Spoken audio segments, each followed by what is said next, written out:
Mini episode 1179 of the FDH Lounge is brought to you by Sportsology, delivering unconventional columns and webcasts about sports, TV, music, movies, and more. Follow them on the web at sportsology.com. The FDH Lounge. You want to schedule your life around it. A long time ago, on a gloomy, wet Cleveland spring night, two men stand alone amidst the late-night drizzle. Their voices echo across the vacant station parking lot as they debate the merits of the great American radio show that have been missing for far too long. On that night, an idea was born. That idea became the FDH Lounge.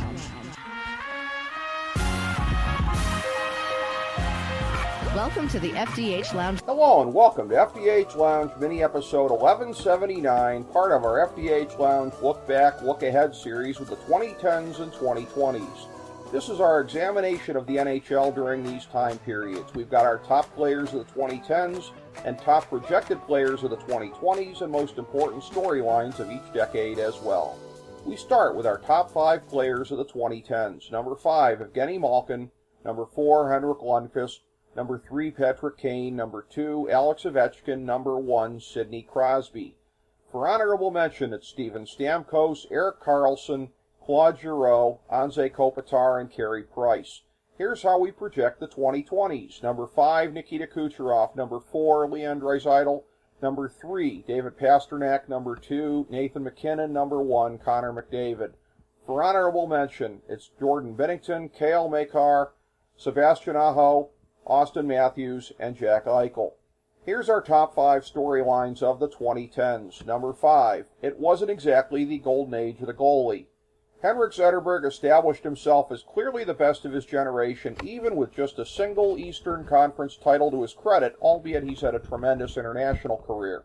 The man who bested him in the 2014 Stanley Cup Final, Jonathan Quick, was roughly tied with Corey Crawford and Tuukka Rask as the best big-game goalies of the decade, but none of them put together the kind of longevity at an elite level to put themselves with the all-time greats.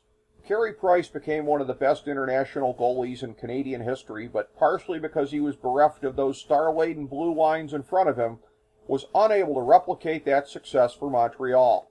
The game is waiting for one of today's young Lions to take the torch from Hank and do even more with it, because it's unprecedented for the best goalie of a generation to have never lifted the cup. Number 4. More than almost any other sport, hockey had an explosion of young talent, especially among the forwards. With deep roots in many countries, young point generators are spilling into the NHL at an almost historic rate, assuring the game's continued health in terms of highlight reels, if nothing else. Number 3. The troika of Chicago, Los Angeles, and Pittsburgh dominated the decade with 7 of the 10 Stanley Cups.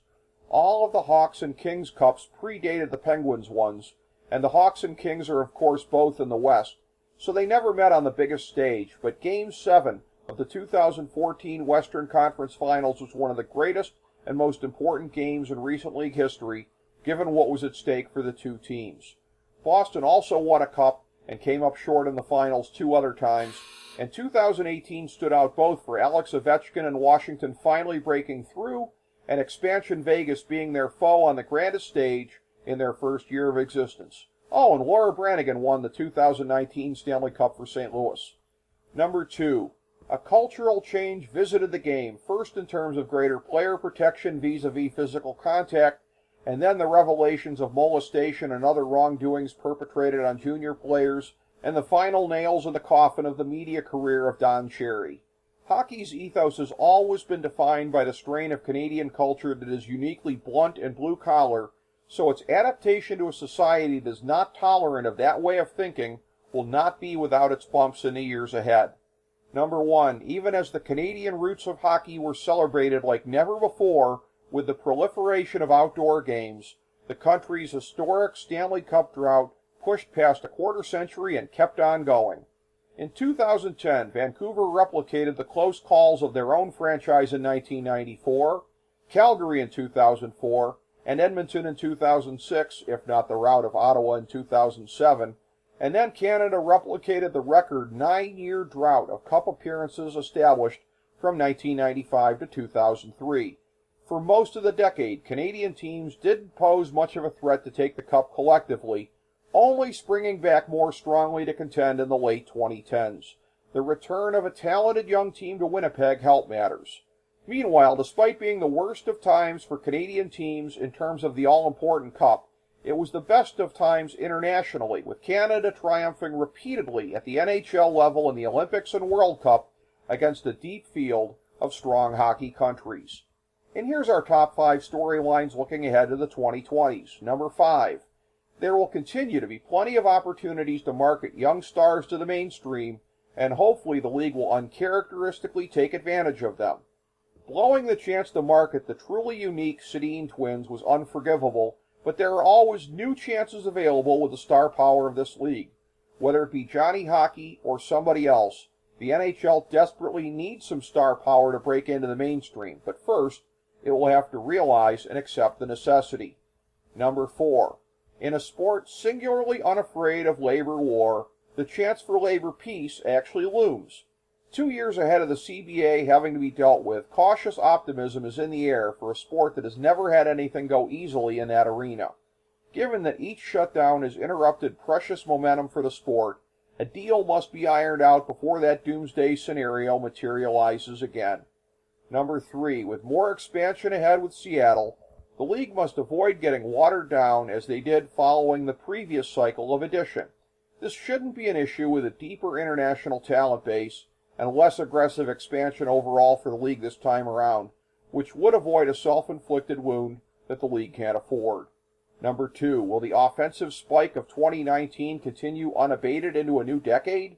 If so, it could lead to a level of excitement in the game unseen since the 1980s. Again, there's certainly enough great young goal scorers in the game to make it happen.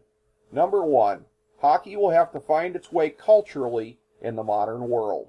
For almost the entire history of the sport, it's been copacetic with the persona embodied in the last few decades by Don Cherry, but no more. It's fair to say that Grapes is out of step with the sensitive ethos of the modern era, and 2019 made clear that the hockey world is leaving old-timers like him behind.